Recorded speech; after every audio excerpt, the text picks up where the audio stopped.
eJust propose une plateforme d'arbitrage 100% en ligne pour résoudre les litiges commerciaux.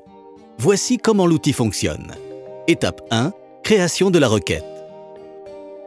Vous voulez faire valoir une prétention. Vous vous connectez de manière sécurisée à votre compte eJust avec votre identifiant et votre mot de passe et vous déposez votre requête. Voici votre tableau de bord eJust. La plateforme vous guide pas à pas.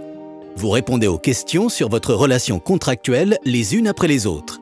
Identité des parties, existence d'une clause eJust, langue, rôle du défendeur, objet du litige. Choisissez la procédure en fonction de la valeur litigieuse. Expliquez l'historique de votre relation contractuelle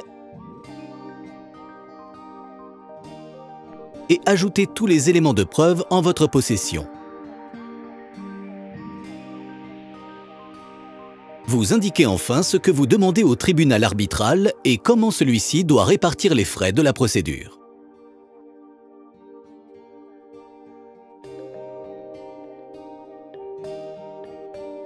Pour qu'eJust puisse contacter les deux parties, leurs coordonnées de contact doivent être saisies. eJust vous invite ensuite à effectuer le paiement de l'avance des frais de manière sécurisée. La requête d'arbitrage sera alors considérée comme déposée. Étape 2. Réponse à la demande. Après examen sommaire de la requête, eJust notifie le défendeur par email et l'invite à se déterminer sur tous les faits et arguments du demandeur. Il est libre d'ajouter les preuves qu'il souhaite. Le défendeur peut demander une procédure plus avancée s'il l'estime nécessaire. Et s'il veut faire valoir des prétentions contre le demandeur, il peut déposer une demande reconventionnelle. S'il a besoin de plus de temps pour répondre, il peut demander une prolongation de son délai. Étape 3. Constitution du tribunal. Après réception de la réponse, le secrétariat d'eJust analyse le cas afin d'identifier le meilleur profil d'arbitre pour le litige.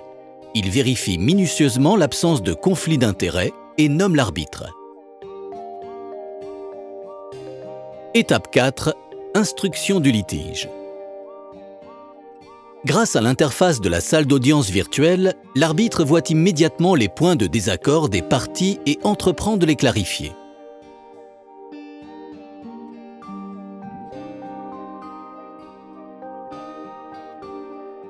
Les parties peuvent solliciter l'arbitre par le bouton « Interpeller ». Au besoin, des interpellations supplémentaires sont disponibles par l'achat d'INAP.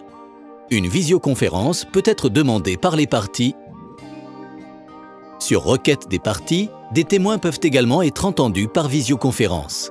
Une expertise arbitrale est disponible si la complexité du litige l'exige par l'achat d'INAP.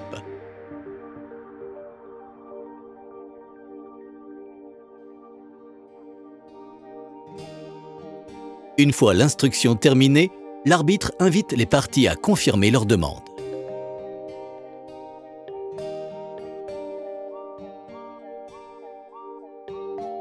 Étape 5. Reddition de la sentence. L'arbitre rend sa sentence et l'envoie au secrétariat qui s'assure du respect de règlements d'arbitrage eJust et met la sentence à disposition des parties.